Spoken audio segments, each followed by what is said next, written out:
નમસ્કાર મિત્રો, અમારી ભક્તિબેદ ચેનલમાં તમારું હાર્દિક સ્વાગત છે. આજે આપણે વાત કરીશું કે વસંત પંચમી ક્યારે છે અને પૂજા વિધિ મુહૂર્ત. તો મિત્રો વિડીયોમાં જોડાયેલા રહેજો. તો આપણે વિડીયોને શરૂ કરીએ.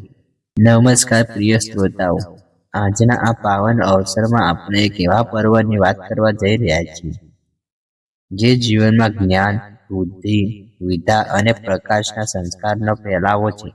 એ પર્વ છે કે વસંત પંચમી, અને આપણે માતા સરસ્વતીના અવતરણ દિવસ તરીકે પણ ઉજવીએ છીએ. હિન્દુ ધર્મમાં વર્ષમાં દરેક તહેવારોનું પોતાનું વિશેષ મહત્વ છે, પરંતુ વસંત પંચમી એ અનોખું પૂર્વ છે. કારણ કે એ દિવસે ફક્ત બહારની ઋતુ જ બદલાતી નથી, પરંતુ માનવના અંતરમાં પણ નવી સચેતના, નવી ઉર્જા અને નવી શરૂઆત થાય છે. વસંત પંચમીમાં સાથે વસંતની ઋતુ શરૂ થાય છે. વૃક્ષમાં નવી કળીઓ ફૂટે છે, ખેતરોમાં પીળા સરસ ફૂલ લહેરાય છે, અને સમગ્ર પ્રકૃતિમાં આનંદમાં મગ્ન થઈ જાય છે. જેમ પ્રકૃતિમાં નવજીવન પામે છે, તેમ માનવ જીવનમાં પણ વિચારો, જ્ઞાન અને સંસ્કારનો નવો ઉદય થાય છે. એ જ રીતે આ પર્વના સંદેશ છે. માતા સરસ્વતીનું મહત્વ. શાસ્ત્રોમાં માતા સરસ્વતીને વિદ્યા, બુદ્ધિ, વાણી, સંગીત અને કલાની દેવી માનવામાં આવે છે.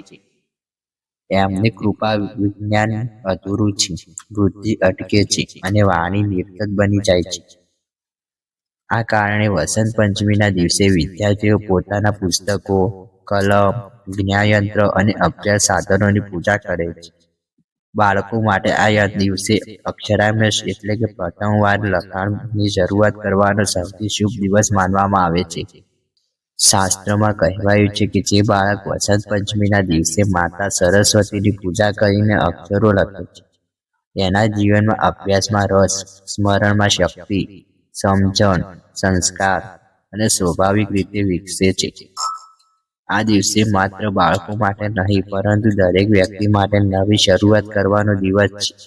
નવું જ્ઞાન મેળવવા, નવી વિદ્યા શીખવી અથવા જીવનમાં સકારાત્મક બદલવા લાવવો. વસંત પંચમીના મઘ માસના શુક્લ પક્ષની દિવસે આવે છે. પાંચમી તિથિ વૃદ્ધ અને જ્ઞાન સાથે સંકળાયેલું માનવામાં આવે છે. એટલે જ આ તિથિએ કરેલું શિક્ષણ, પૂજન અને સંકલ્પો વિશેષ ફળ આપે છે.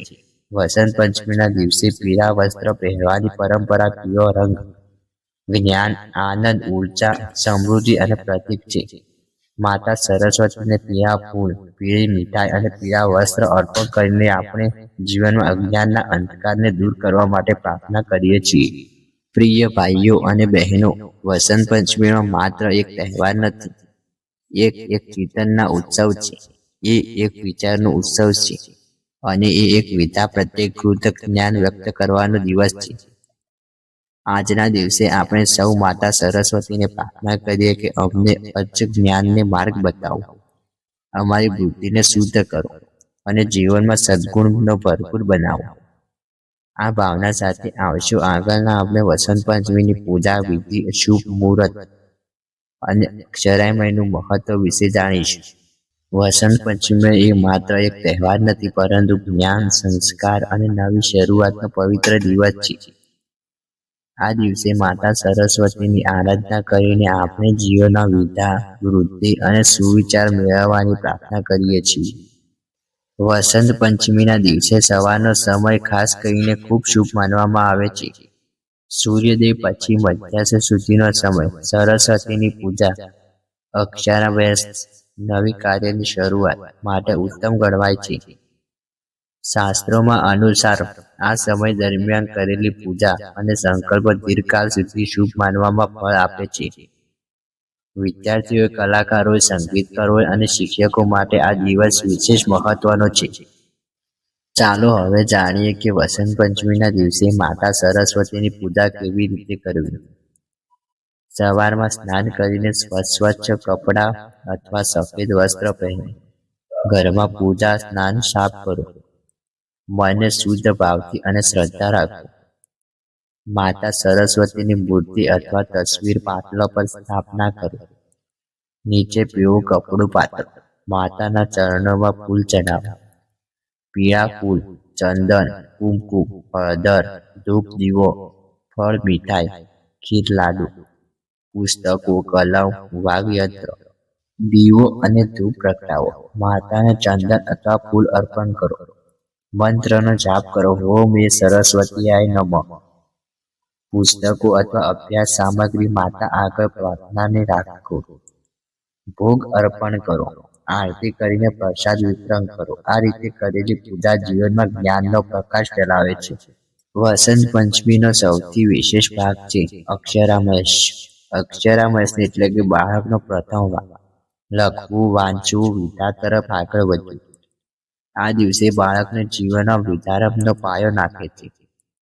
શાસ્ત્રોમાં માનવામાં આવે છે કે જે બાળક વસંત પંચમીના દિવસે માતા સરસ્વતીની પૂજા કરીને અક્ષરો લખે છે તે બાળકમાં બુદ્ધિ તેજ બને, સ્મરણ શક્તિ વધે, અભ્યાસમાં મન લાગે, સંસ્કારની મજબૂતી બને. બાળકને સ્નાન કરવાની પીળા કપડાં પહેરાવો. માતા સરસ્વતીની પૂજા કરાવો. નવી કલમ અને કોપી આપો. ઓમ અથવા અ લખવડાવો. આશીર્વાદ આપો. આ સંસ્કાર બાળકને સમગ્ર જીવનમાં પર સકારાત્મક અસર કરે છે. વસંત પંચમીના દિવસે પીળા રંગ વિશે માનવામાં આવે છે. પીળો રંગનું પ્રતીક છે જ્ઞાન, ઉર્જા, આનંદ અને સમૃદ્ધિ. એટલે જ પીળા કપડાં, પીળા ફૂલ અને પીળા ભોજનનો વિશેષ મહિમા છે. પ્રિય ભાઈઓ અને બહેનો, વસંત પંચમી આપણને શીખવે છે કે વિદ્યા વિનાનું જીવન અર્થપૂર્ણ છે. આ દિવસે આપણે સૌ માતા સરસ્વતીને પ્રાર્થના કરીએ કે અમારા જીવનમાં અજ્ઞાન દૂર થાય, બુદ્ધિ શુદ્ધ બને અને સકારાત્મકથી ભરેલું જીવન પ્રાપ્ત થાય. આ પવિત્ર ભાવના સાથે આવો આપણે વસંત પંચમીને જ્ઞાન ઉત્સવ તરીકે ઉજવીએ. પ્રિય ભાઈઓ અને બહેનો, આજની આ પાવન વાર્તામાં અંતમાં આપણે એટલું સમજીએ કે વસંત પંચમી માત્ર એક તહેવાર નથી, પરંતુ જીવનને દિશા આપતો એક પવિત્ર અવસર છે. જ્યારે શિયાળાની કઠિનતા ધીમે ધીમે ઓછી થાય છે, પ્રકૃતિમાં નવી કળીઓ ખીલવા લાગે છે, એ જ સમયે વસંત પંચમી આપણને કહે છે કે જીવનમાં પણ નવી શરૂઆત કરો, નવી આશા રાખો અને નવી વિદ્યા સ્વીકારો. માતા સરસ્વતી જ્ઞાન, બુદ્ધિ અને વાણીની દેવી છે.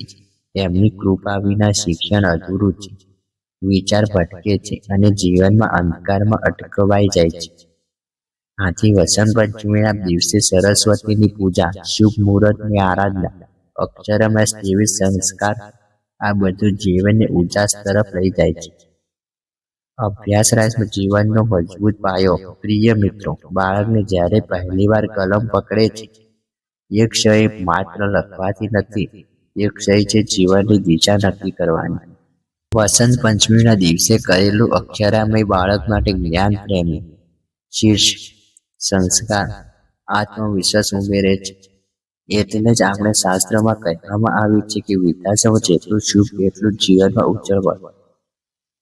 વસંત પંચમીમાં પીળો રંગ આનંદ, ઉર્જા અને જ્ઞાનનું પ્રતીક છે. આ રંગ આપણને યાદ અપનાવે છે કે જીવનમાં નિશારત સ્નાન આપ્યા વિના હંમેશા સકારાત્મક વિચારો રાખવા જોઈએ. પ્રિય ભાઈઓ અને બહેનો, આજે આપણે માત્ર પૂજા કરીએ અટકી ન જઈએ, પરંતુ એક સંકલ્પ લઈએ. રોજ કંઈક નવું શીખીશું, વિદ્યા પ્રત્યે આધાર રાખીશું, બાળકને સારા સંસ્કાર આપીશું, જ્ઞાનનો ઉપયોગ સમજવાનો હિતમાં કરીશું. કારણ કે વિદ્યા એ માત્ર નોકરી સાધન નથી, વિદ્યા એ જીવન જીવવાની કળા છે. ચાલો અંતમાં માતા સરસ્વતીને ભાવપૂર્વક પ્રાર્થના કરીએ. હે માતા સરસ્વતી, અમારા મનથી અજ્ઞાન દૂર કરો, અમારી બુદ્ધિને શુદ્ધ કરો, અમારી વાણીને સંત્યન અને મીઠાશ આપો અને અમારા જીવનને જ્ઞાનને પ્રકાશિત ભરપૂર બનાવો. આ ભાવના સાથે આવતી દરેક દિવસે વસંત પંચમીની જેમ નવું જ્ઞાન, નવી આશા અને નવી શરૂઆત થશે એવી શુભેચ્છા સાથે. જય માતા સરસ્વતી. મિત્રો, વિડીયો ગમ્યો હોય તો લાઈક કરો, શેર કરો અને ચેનલ પર નવા હોય તો સબસ્ક્રાઈબ કરવાનું ભૂલશો નહીં. ધન્યવાદ.